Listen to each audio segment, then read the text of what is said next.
In the current fiscal year, 2012, U.S. government will collect $2.6 trillion in taxes, but it will spend $3.7 trillion, and it will have a deficit of $1.1 trillion. That is a very large number. It is coming down from the last couple of years, but it still historically is an unusually high deficit. When we talk about deficits, we always talk about government spending. What are we going to cut? How much are we going to cut? Today I want to look at the other side of the ledger, and I want to ask the question, why are tax revenues so low? Well, historically, taxes have been at 18 to 20% of GDP. They are now at 15%. That is a 60-year low in the United States.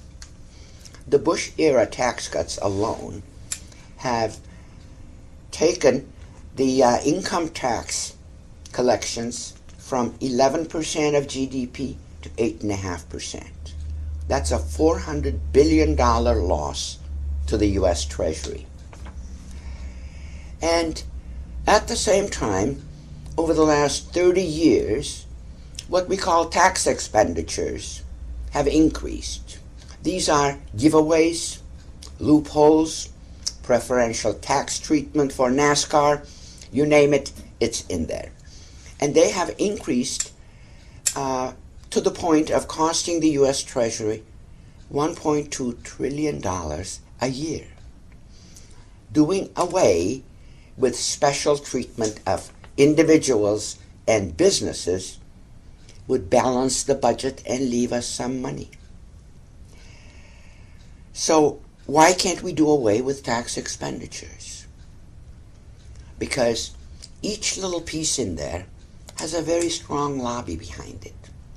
Let me give you an example. The National Realtors Association would protect the home mortgage interest deduction to the bitter end, regardless of the fact that $26.5 billion of which goes to millionaires. And the millionaires not only take the deduction on their primary homes, but on their yachts, if the yacht has a bathroom and a sink, and on second homes. And the list of giveaways is a very long list. Oil and gas interests, farmers, boat manufacturers, corporate airplane producers, NASCAR, etc., etc. So corporate welfare is alive, and it's doing very well hiding behind tax expenditures. I would say it's time to bite the bullet and go for tax reform.